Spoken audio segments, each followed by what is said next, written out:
یوسف بحیثیت غلام مختار بن گیا۔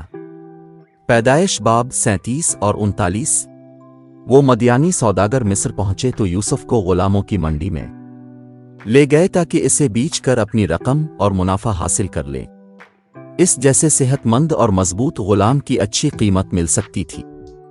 پوتیفار نامی ایک شخص نے یوسف کو خرید لیا۔ پوتیفار مصر کے بادشاہ کا ایک اہم افسر تھا۔ وہ محل کے محافظوں پر حاکم تھا۔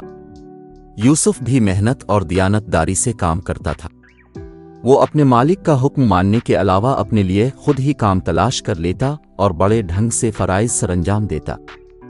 وہ بھی حرف شکایت اپنی زبان پر نہ لاتا۔ وہ اپنی ذمہ داریاں وفاداری اور دیانت داری سے پوری کرتا تھا۔ پوتیفار اسے بہت پسند کرنے لگا اور بہت جلد اس نے یوسف کو اپنا ذاتی خدمت گار بنا لیا۔ اس نے مشاہدہ کیا کہ اس جوان میں کوئی خاص بات ہے۔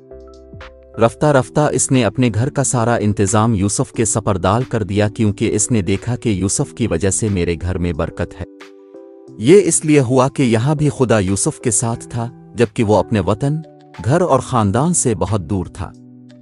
خدا یوسف کی مدد کرتا تھا کہ وہ اپنا کام خوش اسلوبی سے کرے اور کامیاب رہے۔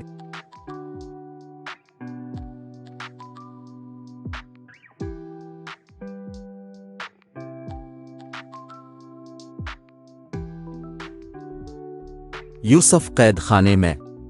پیدائش باب 39۔ یوسف پوتیفار کے گھر میں بہت مطمئن تھا۔ اس اہم شخصیت کے گھر میں اس پر اعتماد کیا جاتا اور اس کی قدر کی جاتی تھی۔ وہ یہ بھی جانتا تھا کہ اب بھی خدا میرے ساتھ ہے۔ لیکن بہت جلد یوسف پر دوبارہ مصیبت آ گئی۔ اس میں اس کا کچھ بھی قصور نہ تھا۔ پوتیفار کی بیوی اس خوبصورت جوان کو بہت چاہنے لگی تھی۔ اس کی ہمیشہ یہی خواہش ہوتی کہ جب میرا شوہر پوتیفار گھر میں موجود نہ ہو تو یوسف میرے ساتھ پیار کرے۔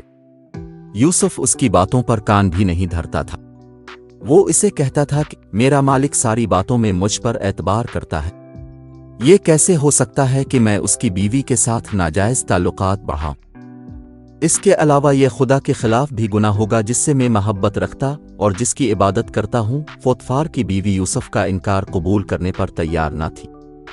وہ یوسف کے پیچھے پیچھے پھرتی اور اس کی خوشامد اور چاپلوس کرتی رہتی تھی۔ یوسف اس سے دور دور رہتا تھا۔ ایک دن یوسف اسے اکیلا مل گیا۔ کوئی نوکر چاکر بھی آس پاس نہیں تھا۔ پوتیفار کی بیوی نے یوسف کو اپنی بانہوں میں لیا، لیکن یوسف خود کو چھڑا کر باہر بھاگ گیا۔ پوتیفار کی بیوی بہت غضبناک ہوئی اور اس سے بدلہ لینے کی ٹھان لی۔